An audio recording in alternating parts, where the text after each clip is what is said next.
You know, there's a national trend of speakeasy-inspired cocktail bars around the United States. And joining us right now to talk about it is Derek Brown. He's the president of Drink Company and the leading mixologist of classic cocktails that are featured in Smithsonian Channel's two-part series, Drinks, Crime, and Prohibition. And Derek, thanks for being here. I'm really happy to be here. What's up with speakeasies? Why is this such a popular trend right now? You know, I think that really what it is it's kind of bringing these old drinks back, right? You're talking about classic cocktails made with classic techniques. So, you know, if you think about like the 80s, this is kind of like a dark wasteland of drinks, you know, like blue, angular drinks. And long, even before Prohibition, we had this great sort of culinary cocktails, you know, that were made by bartenders with a lot of skill. Well, and so, Cosmopolitans came out in the 90s and other things that kind of followed from there. Yeah, that was certainly like the rise of the cocktail. Cosmo is a great drink, actually. So let's talk a little bit about how you got involved with this. Sure. What's your background with this? We know you're a mixologist. What does that mean? So I call myself a bartender usually, but what happened along the way is I started bartending, and it was just sort of, you know, it started for me as a job. It wasn't, you know, all this skill behind it, wasn't all this history behind it.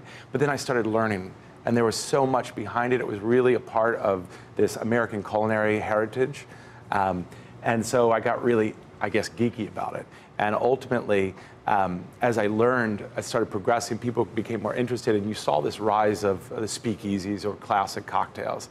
And I got the opportunity to open my own bar. So we opened the Columbia Room in 2010, which was named the America's Best Cocktail Bar last year at the Spirited Awards. A mixologist just makes drinks. I mean, a bartender, don't you need a psychology degree? Yeah, exactly. You need a psychology degree. Yeah. You need to be able to be a bouncer. You need to be able to chef. You know? I mean, making a drink, but being a good bartender, that's... Do you think that people's tastes have actually changed over time, or do you think it's just there's been a better marketing effort over certain types of drinks?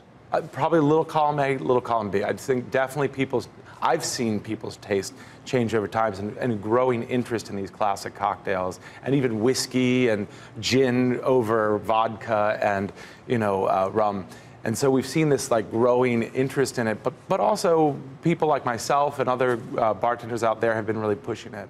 And there's definitely a marketing effort behind it as well. Is obsessing about the perfect margarita, does that mean my taste glands aren't developed enough? Can I obsess about margaritas? You can obsess. Any cocktail you can obsess about. I'm obsessed with a dry martini. Do you have a favorite? Dry martini, hands down. Can he obsess over a frozen margarita? Do you have a favorite margarita? Frozen margaritas are pretty delicious, I will admit. No, but what about it just on the rocks? Tequila? Oh, I love that, yeah. Gotta use Cointreau or no? Fresh lime juice. Cointreau is great.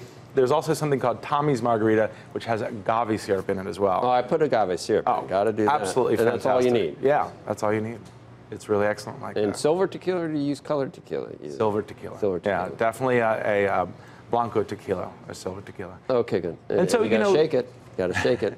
So definitely, like, this cocktail culture has risen, and one of the exciting things is that some of it draws before Prohibition, some of it draws from Prohibition itself. Right. This cocktail that we've served here at, what, 6:30 in the morning? Really good, yeah. Is made with rye whiskey, a dry vermouth, fresh lemon juice, a grenadine that we made ourselves, so it's a really excellent grenadine. And this comes from 1924. No kidding. So 1924, there was this contest. Hold on, let's taste some. To name somebody who breaks the law for Prohibition. Oh, wow. Oh, is this a scofflaw? Yeah, this is really good. Yeah. This is going to be a tough 2 more hours of the show. Right? It backfired because a week later, bartenders were using this word to name a cocktail. So. Perfect. Well, Derek, thank you so much for joining us. Thank you for bringing drinks to the set and enriching us a little bit. That is really good. On this. My pleasure, yeah. Really appreciate it. By the way, Derek, again, is featured in Smithsonian Channel's Drinks, Crime, and Prohibition. Hey there, thanks for checking out CNBC on YouTube. Be sure to subscribe to stay up to date on all of the day's biggest stories. You can also click on any of the videos around me to watch the latest from CNBC. Thanks for watching.